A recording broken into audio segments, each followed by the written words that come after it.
Halo guys, inilah tampang dukun yang doyan menggarap sawah milik orang lain, dengan dalih bisa mengobati penyakit sang pemilik sawah.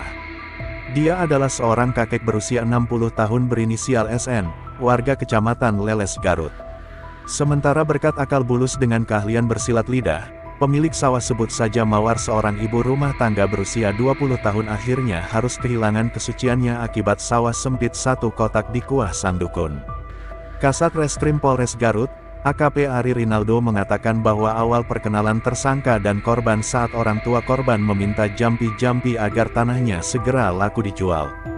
Jampi atau jangjawokan sang dukun, dirasa ampuh karena tanah orang tua korban benar saja cepat laku dijual, sehingga menimbulkan kepercayaan korban. Lalu korban meminta tolong sang dukun, agar menyembuhkan sakit perut yang tak kunjung sembuh. Namun kali ini bukan jampi-jampi atau jangjawokan yang diberikan, akan tetapi sang dukun meminta syarat untuk menggarap sawah sempit milik korban.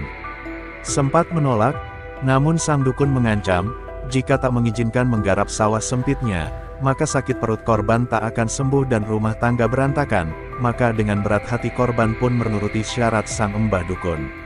Namun setelah 3 kali membiarkan sawah sempitnya diaprek sang dukun, penyakit korban tak kunjung sembuh. Akhirnya korban tersadar setelah 3 kali sawahnya dikuah sang dukun, korban pun lapor polisi.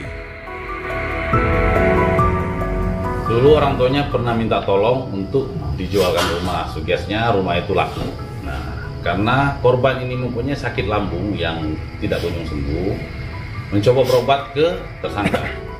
Dan disarankan oleh tersangka untuk menginap selama 1 minggu, kalau mau sembuh. Dan pada hari ketiga, nah disinilah mulai terjadi bujuk rayu ya. Pertama bujuk rayu bahwa korban akan bisa sembuh sakitnya apabila mau berhubungan badan. Korban menolak, tapi dipaksa, akhirnya dengan ancaman tidak akan pernah sembuh dan rumah tangga bisa kacau, akhirnya korban mau sembuh. Nah, kejadian kedua 1 bulan setelah itu, kejadian lagi, korban merasa tidak sembuh-sembuh sakitnya.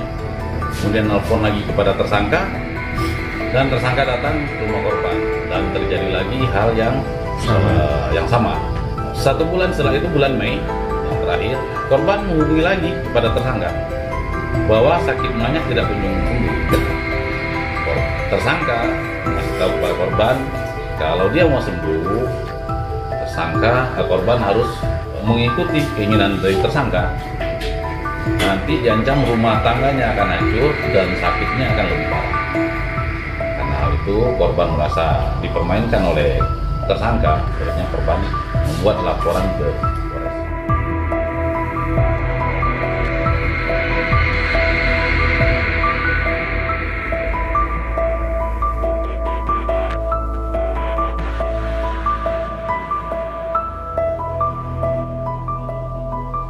Itu lagi saling dari Polresnya.